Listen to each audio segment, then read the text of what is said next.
महाभारत युद्ध का 13वां दिवस कौरवों और पांडवों दोनों के लिए सबसे त्रासद दिन था। 13वां दिन एक ऐसा दिन था जब अनीति अपने चरम पर थी। मैं आज आप सभी को इसी 13वें दिन की कहानी इस कविता के माध्यम से सुनाने जा रहा हूँ। जब कुरुक्षेत्र की समर भूमि में सरसैया पर भीष्म हुए, तब कुरुकलंक के नयनों में क्रोधाग्नि लगी और ग्रीष्म हुए। गुरुदेव बनेंगे सेनापति, यह चाल चली थी शकुनी ने, जिसमें फंसकर सब जूझ रहे वह जाल बुना था शकुनी ने। इस बार चली थी चाल अजब, जिसमें ना कोई संधि हो, गुरुवर द्वारा वह ज्येष्ठ पांडु सुत समर भूमि में बंदी हो। फिर पांडव सेना में गुरुवर ने ऐसा तांडव नृत्य किया, फिर पांडव सेना में गुरुवर ने ऐसा तांडव नृत्य किया, सब समर मुंड से पाट दिए, कुछ ऐसा चित्र विचित्र किया। निज सेना की यह दशा देख अर्जुन को क्रोध अपार हुआ, बज उठा कृष्ण का पांचजन्य, फिर गांडीव का टंकार हुआ। कौरव सेना के होश उड़े जब गुरुवर का रथ चूर हुआ, जो सोचा था वह विफल हुआ, सब सपना चकनाचूर हुआ। फिर कहा द्रोण ने दुर्योधन, मैं उससे पार न पा सकता, अर्जुन के रहते धर्मराज को बंदी नहीं बना सकता। फिर कहा त्रिगर्दों ने मिलकर, हम प्रण पे प्राण लड़ाएंगे, हम अर्जुन को ललकारेंगे और दूर तलक ले जाएंगे। हम जान रहे हैं अर्जुन से पा सकता कोई पार नहीं, पर इससे बढ़कर मित्र तुम्हें मैं दे सकता उपहार नहीं। फिर क्या था ऐसी नीति बनी जिसको सबने मंजूर किया, उसने अर्जुन को ललकारा और समर भूमि से दूर किया। अर्जुन के जाते गुरुवर ने फिर कुछ नवीन संरचना की, जिसका भेदन हो सके नहीं, उस चक्रव्यूह की रचना की। पांडव सेना भयभीत हुई यह देख शत्रुदल सुखी हुए, जो सदा शांत चित रहते थे वह धर्मराज भी दुखी हुए। निज सैन्य तात को दुखी देख फिर शेर बबर को जगना था, जो धनी धनुष के बनते थे उनको भी नाक रगड़ना था। है उम्र तो 16 बरस, मगर वह बड़ा धनुष का धन्नु है, सबने देखा कोई और नहीं, यह अर्जुन सुत अभिमन्यु है।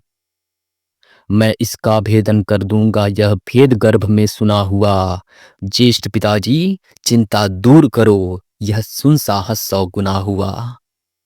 फिर अभिमन्यु के पीछे ही कुछ तेज चले, कुछ तीन चले, कुछ पैदल घोड़े रथ सवार ले गदा गदाधर भीम चले।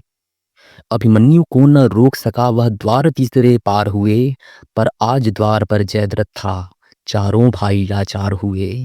अभिमन्यु ने मुड़कर देखा, पीछे न कोई अपना था, पर विचलित तनिक न हुआ वीर, ऐसा उसका ही सपना था। कोई एक भिड़ा, कोई दो दो संग, कोई ले झुंडों के झुंड भिड़ा, लाशों से पटने लगी धरा, जब मुंड मुंड पे मुंड गिरा। दुर्योधन दुशासन विकर्ण कृतवर्मा अश्वत्थामा को, गुरुदेव द्रोण को हरा दिया, फिर मारा शकुनी मामा को। फिर वह कर्ण भिड़ा जो दुर्योधन के विजय लक्ष्य की आशा था, वह कर्ण भिड़ा जो दुर्योधन के अंतर्मन की भाषा था। वह कर्ण भिड़ा जो एक साथ 100 बाण चलाने वाला था, वह कर्ण भिड़ा जो दुर्योधन को विजय दिलाने वाला था। सबने देखा वह अंगराज रथ सहित धरा पर पड़ा मिला, सबने देखा वह अंगराज रथ सहित धरा पर पड़ा मिला, कुछ चेत हुआ तो स्तब्ध रहा, वह दूर सभी को खड़ा मिला। यह देख फिर दुर्योधन हो गया कुपित, दुर्योधन हो गया कुपित, ले सबका नाम पुकारा है, सब इसे साथ मिलकर मारो, ऐसा आदेश हमारा है। फिर एक साथ भिड़ गए सात, सातों ने ऐसा काम किया, रथ तोड़ सारथी को मारा, घोड़ों का काम तमाम किया। तलवार तीर जब टूट गए तो रथ के चक्के उठा लिए। अभिमन्यु ने तलवार तीर जब टूट गए तो रथ के चक्के उठा लिए, उस रथ के टूटे चक्कों से कितनों के छक्के छुड़ा दिए। यह देख अधम दुशासन ने तब सर पर गदा प्रहार किया, गिर गया धरा पर वीर तभी, पीछे से उसने वार किया। सब नियम युद्ध के भूल गए और ऐसा अत्याचार किया, फिर बारी बारी से सबने उसके सीने पर वार किया। सब मायापति की लीला है, मैं कृष्ण लिखूं घनश्याम लिखूं, कितनों को धूल चटाया है, कितने गुरुओं के नाम लिखूं। शब्दों में सहज सुशीलापन, अब कविता को विश्राम लिखूं। मैं उस बालक अभिमन्यु को अब अंतिम बार प्रणाम लिखूं, अब अंतिम बार प्रणाम लिखूं। जय श्री कृष्ण।